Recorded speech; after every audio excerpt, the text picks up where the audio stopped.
hermanos. Gracias a Dios por estar aquí en esta mañana. Y doy gracias a Dios también por poder exponer su palabra. Lamento haberme perdido una gran parte de la serie de mayordomía. Me ha pasado como este hermano que comentaba que no había podido venir los domingos, y realmente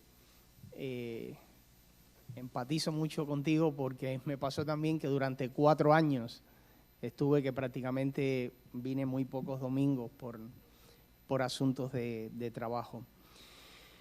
Y como en el verano todo es un poco más, no sé si la palabra es informal, no tenemos una serie de predicación, los temas son libres. Y yo quería en esta mañana hablar de la adversidad, pero no la adversidad, siempre pensamos en la adversidad como enfermedades, dolencias, no en ese aspecto. Hay otras cosas adversas que no tienen que ver con enfermedades. La adversidad conduce a una relación más profunda con Dios, así hemos titulado. Y queremos basarlo en Filipenses 3, verso 10, que dice: quiero conocerlo a Él y el poder de su resurrección, y participar de sus padecimientos hasta llegar a ser semejante a Él en su muerte. ¿Quién no ha tenido adversidad de los que estamos aquí presentes? Bueno, todos, es obvio. ¿Quiénes no hemos tenido problemas? Pues todos. Hoy veníamos hablando en el coche con Pedro y con Emmanuel, y todos los rollos que tiene uno cuando llega, y el trabajo, y que uno quiere ir adelante en menos de una semana, y las leyes, la burocracia, los trámites te limitan, y es como que te van empujando en contra de la dirección que tú quieres ir. Pero es normal, eso es adversidad. Y el objetivo básico de la adversidad es acercarnos más a Dios, pues Dios usa estas cosas para enseñarnos acerca de su amor y fidelidad. Lo que es difícil metabolizar esto cuando estamos pasando ese momento adverso, porque nos volvemos vulnerables, nos volvemos pequeños, sentimos cuán miserables somos, qué mal estamos, qué dificultad más horrible estoy pasando, ¿no? Y decimos: ¿y Dios, por qué me pasa esto a mí? ¿Quién no se ha hecho la pregunta: ¿por qué a mí me pasa o me sucede esta situación por la que estoy pasando? Lo cierto es que, aunque lo repetimos y lo decimos, y es así, que Dios usa las pruebas para acercarnos a Él, es difícil aceptarlo cuando estamos pasando por la situación. Pero lo cierto es que hay algo que sucede cuando estamos en medio de una adversidad, y es que el pensamiento que viene a nuestra mente es: yo necesito de Dios, necesito a Dios, porque no hay otra manera de salir de esto. Hoy en día hay muchas corrientes en las iglesias, ya no solo evangélicas, yo diría que hasta en la iglesia católica también, como de que por ser creyente, por ser hijo de Dios, pues nada malo nos puede pasar o suceder. Y vuelvo a decir, no estoy hablando solo no quiero hablar hoy de enfermedad, aunque está incluido, pero no de esa situación. Pablo tiene un versículo ahí en 1 de Timoteo 1:15 que dice: Cristo Jesús vino al mundo a salvar a los pecadores, de los cuales yo soy el primero. Y es llamativo que un hombre como Pablo, de quien, si pudiéramos poner una escala, ¿a quién es el mejor cristiano? El 1, el 2, el 3, yo creo que todos pondríamos a Pablo en el 1. si se pudiera hacer, no se puede. Pero es llamativo que un hombre como Pablo se considere el primero de los pecadores. Y vuelvo a decir, no en orden, sino en condición de pecador.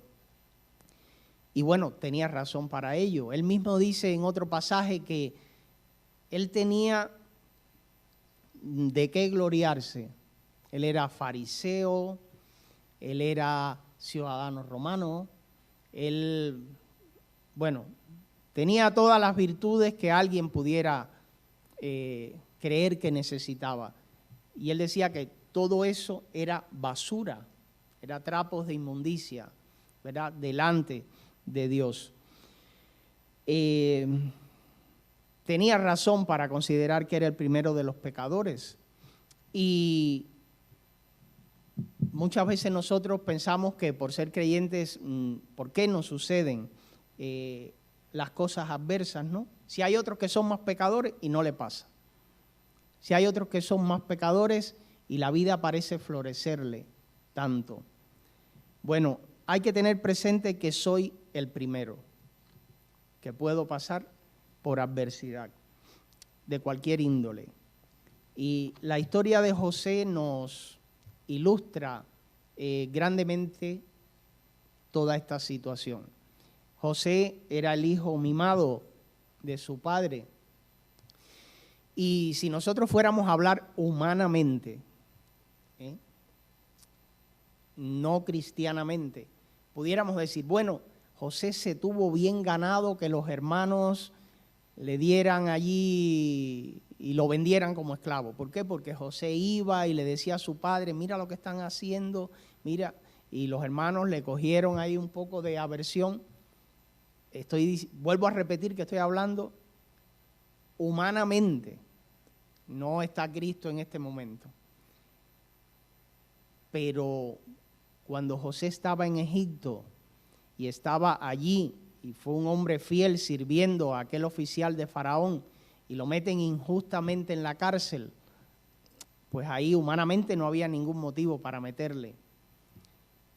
Y luego, cuando él revela el sueño al copero y al panadero y espera habla de mí que mira, y se olvidan completamente, y estuvo 2 años más en la cárcel, de manera, bueno, injusta todo el tiempo, y luego con un mal agradecimiento de aquel que había salido de la cárcel, gracias a él. Pero fue la escuela que José necesitaba para lo que iba a venir después. Imagínense a alguien que era extranjero llegar a ser el segundo en Egipto. ¿Qué dirían muchos egipcios?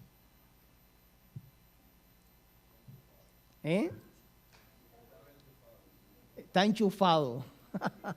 Este extranjero que ha llegado aquí y ahora, o sea, mucha gente iba a tener envidia de José, iba a querer que le pasara algo, pero él había sido entrenado en una escuela dura que le permitía en el futuro estar sobre cualquier situación adversa que le viniera estando en una situación de poder. Yo una vez en mi país estaba en un retiro, en un campamento que teníamos, y cuando terminamos, pues nos íbamos, y había un hermano argentino que había venido a dar conferencias maravillosas, y este hermano argentino vivía en Canadá, pero él quería irse a Varadero, a la playa, porque allí le esperaban para otro evento, y un hermano de la iglesia en Santa Clara, Rogelito, tenía una casa en Varadero, iba para Varadero y le dice, hermano, vamos que yo le llevo, y se fueron a coger un taxi, y en Cuba habían unas leyes absurdas con los taxis, y entonces era un taxi privado, que por ley no podía montar a un extranjero en el taxi, pero era de noche, y se montó el argentino en el taxi, y cuando van llegando a Varadero, la policía los para, y entonces el chofer le había dicho al argentino, no hables. Ustedes saben por qué, ¿verdad? Porque se conoce que es este argentino. Y el argentino no hablaba.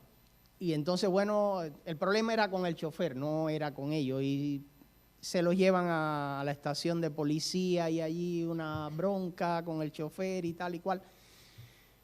Y Rogelio, este hermano de la iglesia, se lo lleva un poco aparte y le dice, hermano, no hables. Y no, yo no voy a hablar.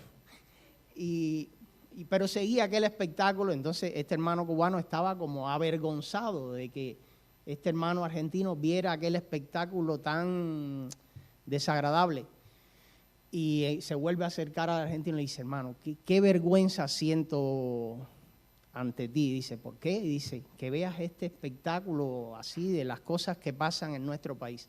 Y ahí el argentino, le salió lo de argentino y dice en alta voz, no te preocupes, bueno, Carlos pudiera hablar como hablan los argentinos, no te preocupes, si yo he vivido una dictadura, yo sé lo que es esto, ya yo pasé por esto antes, esto a mí no me afecta.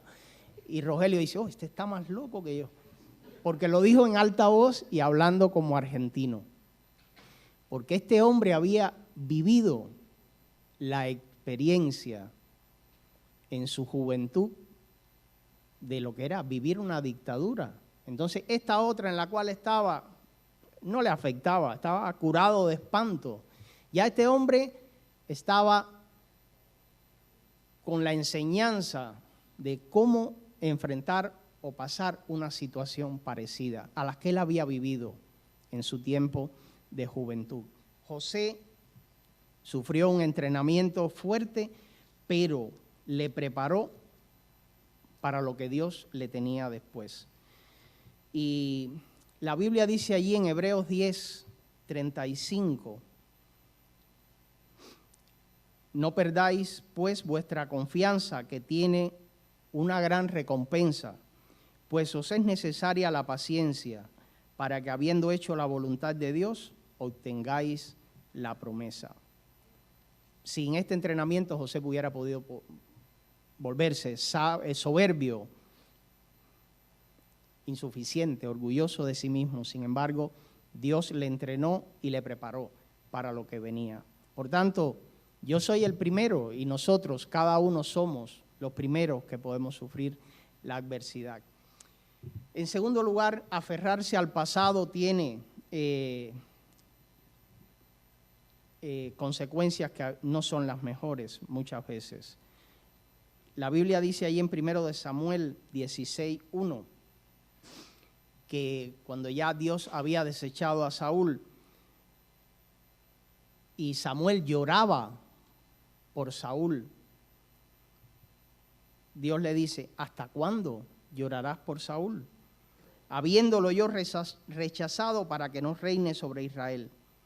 Llena tu cuerno de aceite y ven, te enviaré a Isaí de Belén, porque de entre sus hijos me he elegido un rey. Aferrarnos a experiencias amargas nos detiene. Y hay que considerar que Dios no detiene su obra. Siempre tiene algo mejor. ¿Os acordáis de una característica de Saúl cuando le eligieron rey? ¿Cómo era Saúl? Alto. ¿Qué tan alto? Dice la Biblia que ponías a todos los hombres de Israel y Saúl, la cabeza de todos los demás de Israel le llegaban al hombro. Él era por encima. O sea que Saúl era un tipo vistoso, un héroe por excelencia. Solo de verlo la gente se desmayaba delante de él. Era el típico héroe de estos de Marvel, ahora de todos los cómics, ese era Saúl. Pero Dios le desechó por su pecado. ¿Y os acordáis la historia cuando Samuel va a ungir al nuevo rey, allí a Isaí, a la casa de Isaí? Cuando llega y sale el primer hijo,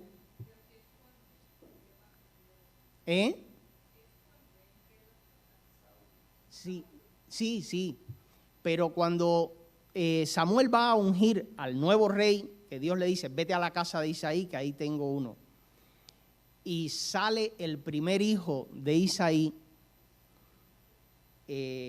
Eliab, Samuel lo vio y el tipo también imponía.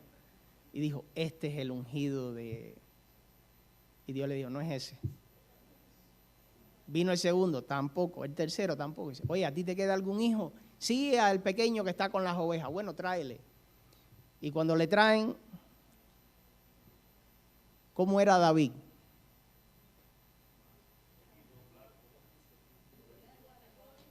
Y rubio. No sé cuál era el problema de que David fuera rubio. Sí, pero no lo sé, parece que ese rubio no era, a lo mejor como muy masculino, digo yo, porque, y no estoy dudando de la masculinidad de David, sino que la Biblia enfatiza, dice, era, a ver, de hermosos ojos, rubio y de buen parecer, y era pequeño. Y luego, cuando fue a pelear contra Goliat, la Biblia vuelve a decir que Goliat lo miró y lo menospreció, dijo, este microbio es lo que me mandan, no hay otro en Israel. Y Dios vuelve a decir la Biblia que era rubio.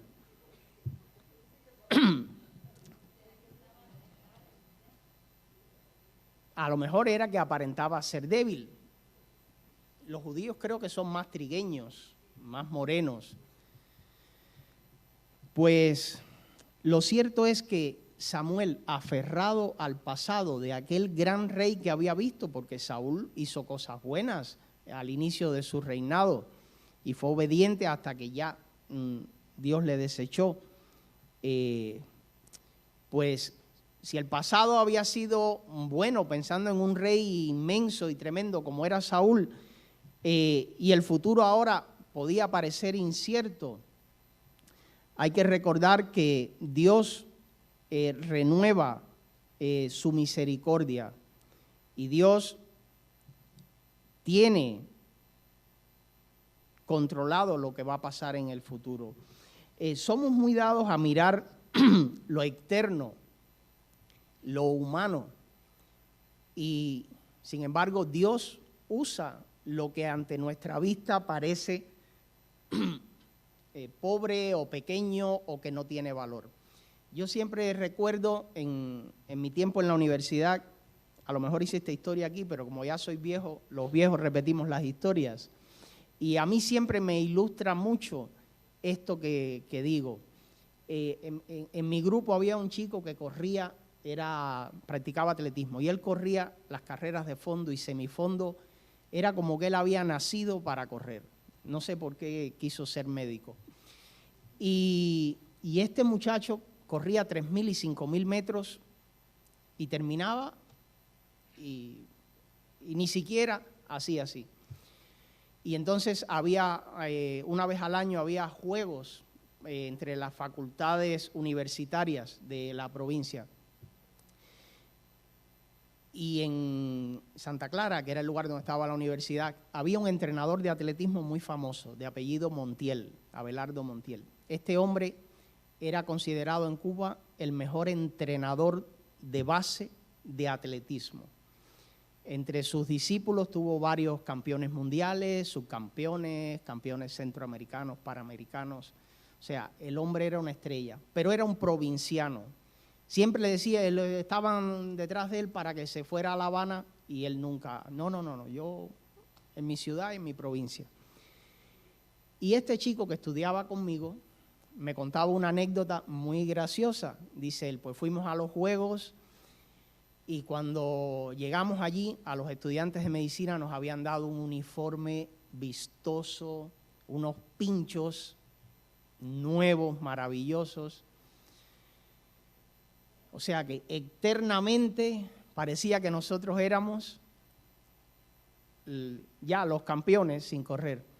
Y dice, y cuando miramos a los atletas de este señor de Montiel, que era el profesor en la Escuela de Cultura Física, dice, todos no tenían uniforme, una camisa, un short, zapatillas normales de caminar, y así parecía un desastre de equipo. Y cuando esos muchachos nos ven a nosotros con la elegancia que veníamos y los pinchos que traíamos, Gerson sabe esto de pinchos, fue como que miraron a su entrenador diciendo, estamos perdidos. Y dice que el entrenador llegó, miró a los estudiantes de la escuela de medicina así, se volvió a sus discípulos y les dijo, tienen buenos dientes, pero vamos a ver qué tal las encías. Y Raúl, mi compañero de estudio, me decía, Milton, cuando largamos en la pista, ni uno de nosotros cogió nada, todo se lo llevaron ellos, porque eran mejores, aunque no tenían condiciones externas que lo dijeran. El pensar nosotros en lo externo y no en lo interno muchas veces nos hace juzgar mal. Y esto fue lo que le pasó a Samuel con Saúl. Aquel hombre grande que sobrepasaba en estatura a todo Israel, él estaba aferrado a aquel pasado. ¿Qué pasará ahora? ¿Qué pasará ahora? Y ahora venía alguien más pequeño, rubio, de ojos hermosos, y fue el hombre que Dios dijo que fue conforme al corazón de Dios. Por tanto, aferrarse al pasado no es bueno. El potencial que Dios nos ha asignado, muchas veces no lo vemos por estar aferrados al pasado. Filipenses 3:13, Pablo dice, hermanos, yo mismo no pretendo haberlo ya alcanzado, pero una cosa hago, olvidando ciertamente lo que queda atrás y extendiéndome a lo que está delante. No es bueno aferrarse a la adversidad que hayamos podido pasar o vivir en el pasado. Dios promete hacer cosas nuevas. La Biblia allí en Isaías 43:19 dice, he aquí yo hago cosa nueva, pronto saldrá a luz. ¿No la conoceréis? Otra vez abriré camino en el desierto y ríos en la tierra estéril. Y por último, siempre hemos hablado de que el cristianismo, cuando lo vivimos, es ejercer influencia.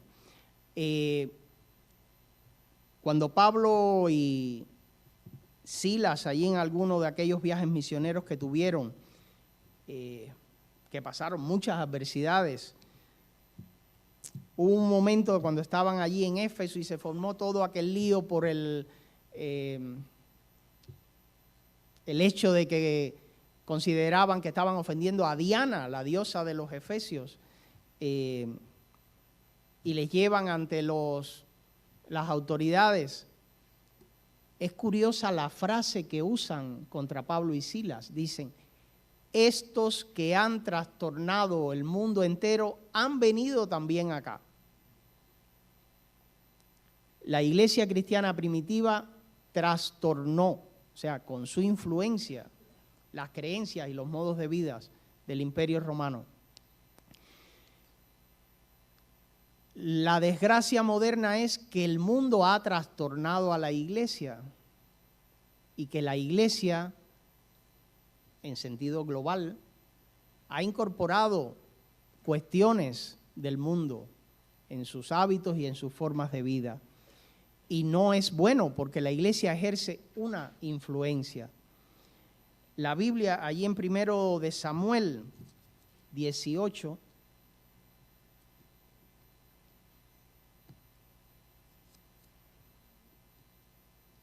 verso 15, dice que al ver Saúl, y es la historia ya otra vez de David y Saúl, voy a leer desde el 14, perdón, desde el 13. Así David salía y entraba a la cabeza de sus hombres. David se conducía prudentemente en todos sus asuntos y Jehová estaba con él. Al ver Saúl que se portaba tan prudentemente, tenía, ¿qué cosa? Temor de él. Y después dice, pero todo Israel y Judá amaba a David. pues salía y entraba a la cabeza de ellos. Hemos pensado muchas veces que una gran adversidad es la envidia, que puedan tenerte. El éxito despierta envidia. Al ser exitoso molestarás a otros.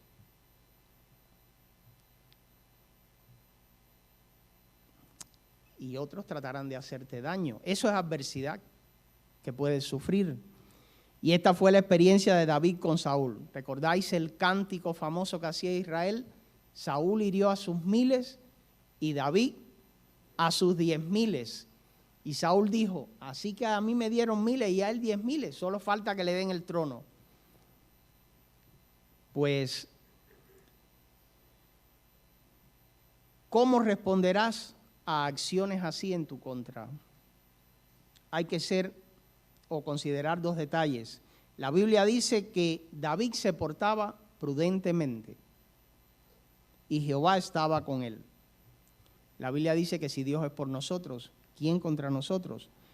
Por tanto, nuestra parte es distinguir entre el bien y el mal, actuando en consecuencia, mostrar un carácter lleno de cualidades que no son nuestras, sino que Dios ha puesto en nosotros, lo cual aumentará nuestra influencia. David, a pesar de todo lo que Dios había hecho con él, a pesar de que había sido ungido ya como rey, todavía no estaba en el trono, no lo estaba. Y de hecho, cuando Saúl cae herido de muerte,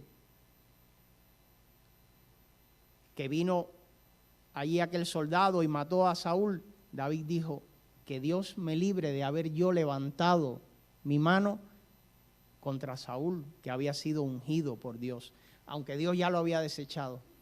Pero fue un hombre que fue humilde en este aspecto y de esa manera ejerció una influencia grande entre Israel.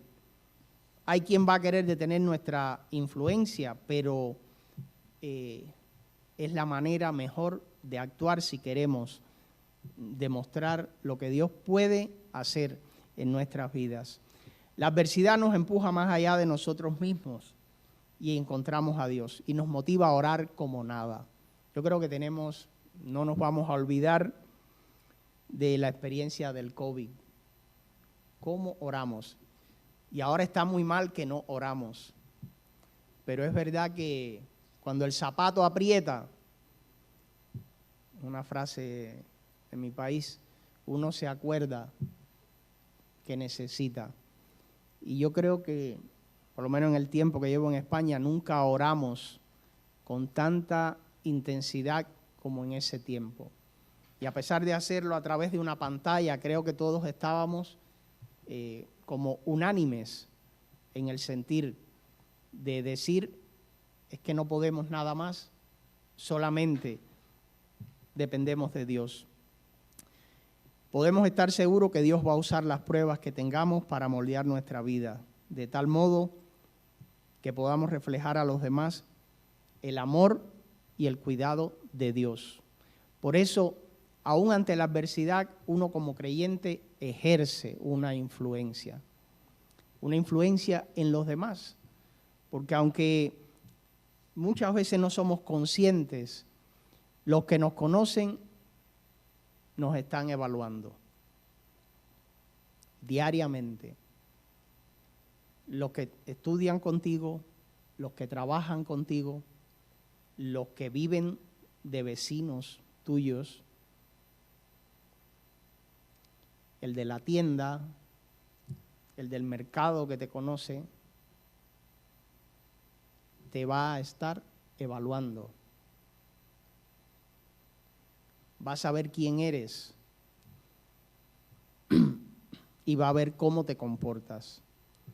Dios va a usar las pruebas y la adversidad para que nosotros podamos reflejar a los demás cómo es Él, el amor y el cuidado que Él tiene con nosotros. Y quiero dejarles un verso de la Biblia en Romanos 8:18 que dice pues tengo por cierto que las aflicciones del tiempo presente no son comparables con la gloria venidera que en nosotros ha de manifestarse. Que Dios les bendiga.